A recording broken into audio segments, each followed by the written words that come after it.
Yo, we've got another great week of comics coming up. Let's talk about what's on my pull list.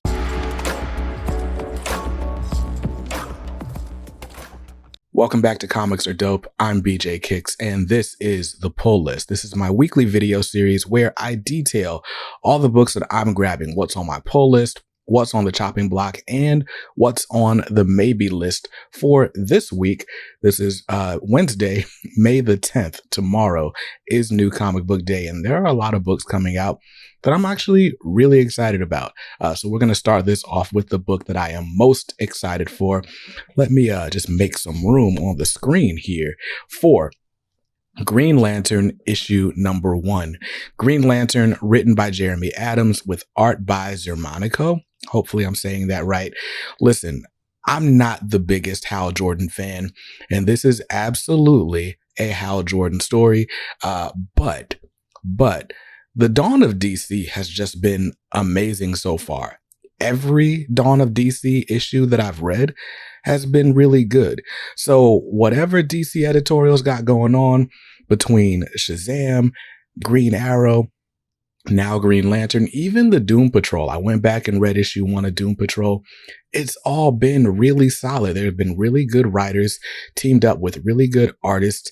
And so I'm kind of all in on the Dawn of DC for the time being. So Jeremy Adams, by the way, who has been writing on Flash, and his run is coming to an end in the next couple of months. That's another reason why I'm grabbing this series, because Jeremy Adams made me love Wally West and make me want to go back and read some of the Geoff Johns and Mark Waid Flash stuff. And in the same way, I'm thinking maybe he'll make me care about Hal Jordan in ways that even Geoff Johns hasn't so far. And if all that wasn't enough, there is a backup story featuring my favorite Green Lantern, John Stewart, and that's going to be written by Philip Kennedy Johnson, who is writing Action Comics, and it's just putting on a masterclass. And so just the creative team alone is enough reason for me to buy this book virtually blind. I'm excited about it. It's got a cover price on this one of $4.99 because of the 2 stories. I'm grabbing cover A. Next up, since we're talking about DC Comics, let's go with the other book on the DC pull list, and that is Superman Lost, issue number 3. Superman Lost is written by Christopher Priest with art by Carlos Pagulian, and it's been dope so far. Priest definitely plays the long game with his stories. Basically, Superman went on a mission, got kind of sucked through the space-time continuum or something, came back, and it had been like, I don't know, 20 years in his head, even though it only been a few minutes for everyone else involved. And we're learning slowly just all of what happened to Superman while he was gone and how difficult it was for him to find his way back to Lois and his family. And at the same time, we're getting this very disaffected Superman in present day, and we're trying to see okay, is something gonna snap? Is his love for Lois gonna overshadow all the time that he's lost? And can they get back to a sense of normalcy in their relationship? Because right now, Supes is just sitting in fetal position looking shook. It's been interesting so far. Like I said, Priest likes to play the long game. For some people, it's not going to be moving quickly enough. And for those people, I suggest maybe just wait for the trade. I'm in it to win it, though. Superman Lost issue 3 has got a cover price of $3.99. I'm grabbing cover A. And that's the last book on the DC Comics pull list. So just sticking to the list, my DC books will cost me $9 this week. Now, let's move over to the House of Ideas over at Marvel Comics, where I've got a couple books on the list, starting with The Amazing Spider-Man issue number 25. Now, The Amazing Spider-Man has been it's been a series. For the last year, we've been getting double shipped issues. And so we've got about 2 years worth of issues in 1 year's time. And in all of that time, we've not figured out what had been teased from forever ago. When this series first came out, the teaser images said, what did Peter do? And we open up the series and everybody hates Peter. Mary Jane's got kids and a boyfriend, and we're like, okay, these are her stepkids. What is happening right now?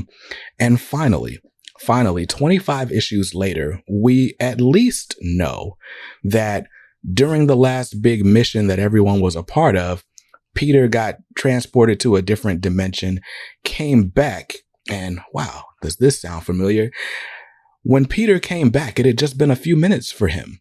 But for everyone else, it had been a number of years. And so in that time, Mary Jane has, found new love and so on and so on. And so we're finally figuring out exactly what happened, how their relationship broke down after Peter came back.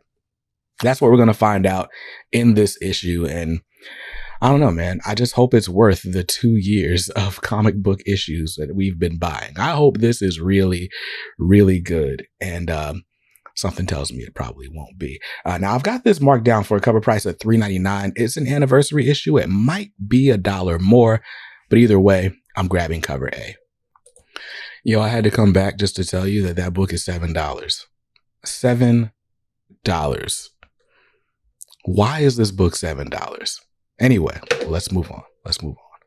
Now, the next book on the Marvel pull list, actually, before that, we got a book on the chopping block this week. I am finally dropping Daredevil.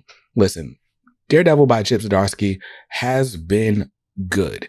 I don't think it's as great as it could be for me because I missed, his first run that started back in 2018. I think if you're a fan of Daredevil by Zdarsky, if you've been reading, any amount of Daredevil before it, you'll still appreciate it. This run is on its last leg. I felt like reading the conclusion before I read the beginning would just spoil all of it for me. So for that reason, I am not grabbing Daredevil this week, and it is no longer on my pull list.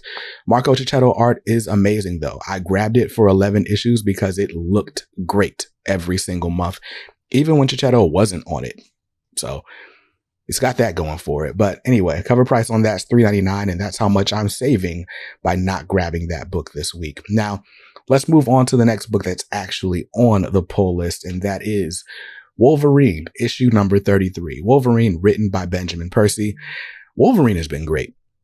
Wolverine and X-Force have been very closely tied into each other. As a matter of fact, the last issues of each took place concurrently. So if you're not reading Wolverine, but you're reading X-Force, or vice versa, you need to be reading both. But the Beast has gone rogue. The Beast thinks he knows what's best for Krakoa, and apparently Charles Xavier seems to be okay with it. But Beast is, let's say he's burned some bridges. Let's say he's ruffled some feathers. He's rattled some adamantium claws. So Wolverine is out there looking for revenge. So listen, I'm excited to see how this confrontation goes, and it's not just Wolverine who wants a piece of Beast. Sage is running the X-Force. It's great. If you're not reading the Benjamin Percy corner of the X-Men universe, read that. I promise it's good. Wolverine 33 has got a cover price of $4.99 because this issue will also contain a backup issue. Am I mad about it? Not mad. Am I happy about it? No, I'd rather just get the story I came for and pay the $1 less. But hey, $4.99, I'm grabbing cover A. And the last book on my Marvel Comics pull list this week is XMen Red, issue number 11.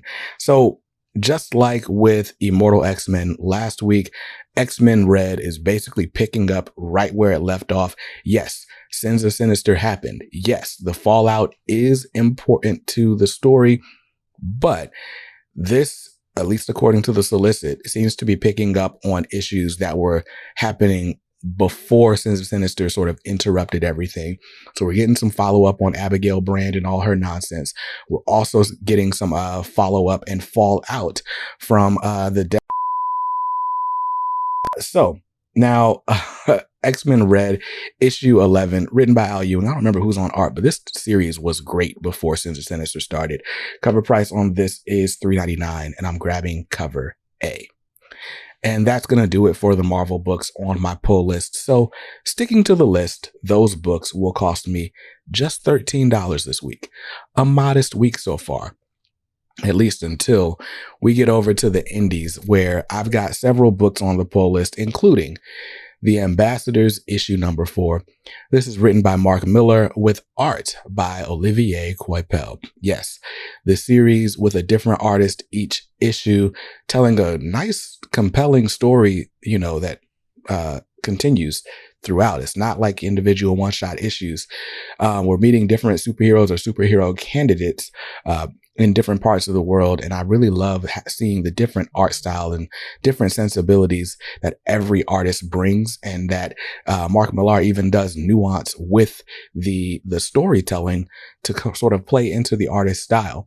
This will contain some of the first Olivier Coipel interiors in a long time, just like Travis Karras a couple weeks ago. So all in all, a compelling reason to grab this series. I'm enjoying it, and it's got a cover price of $3.99. I'm grabbing cover A. And the next book on the indie pull list this week is Clear, issue number 3, from Scott Snyder, Francis Manapul, printed over by Dark Horse Comics. Dark Horse. Gosh, can't speak today. But Dark Horse has got the rights to Clear. This was a Comixology original, so you can actually read this in its entirety digitally on Comixology Unlimited. But for those of us who wanted it physically, Dark Horse is great for that, by the way. The page quality, the cover stock, it's a great looking comic book. If you like physical comic books, you should grab this. These 3 issues collect what were issues 1 through 6 digitally. And this will round out the story. This is it. This is the conclusion. So grab that, if for no other reason than to see Francis Manapul draw some amazing things. The story's really good too, though. Like, really good. Can't recommend it enough. Final issue out this week. Cover price on this is $4.99. I'm grabbing cover A.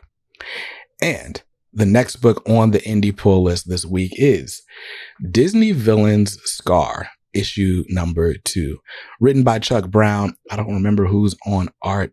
My apologies. But the Disney Villains Scar, issue number 1, I read it and I remember feeling like it's fine. I don't feel like I need this book, but it's not doing anything badly. It's just, with these sort of villain backstories, you almost feel like you need, or you enjoy having more backstory. Like with Maleficent, for example. I love the preview or the movie Maleficent, where it's like we're learning why she's so mad. But with Scar, in The Lion King, we got enough information about Scar. We know what his motivations are. He wanted to be king. If Mufasa died without having a son, he would have been, but now he won't be because Simba's born. Hey, all makes sense to me. Kill Mufasa, get Simba up out of here, be king.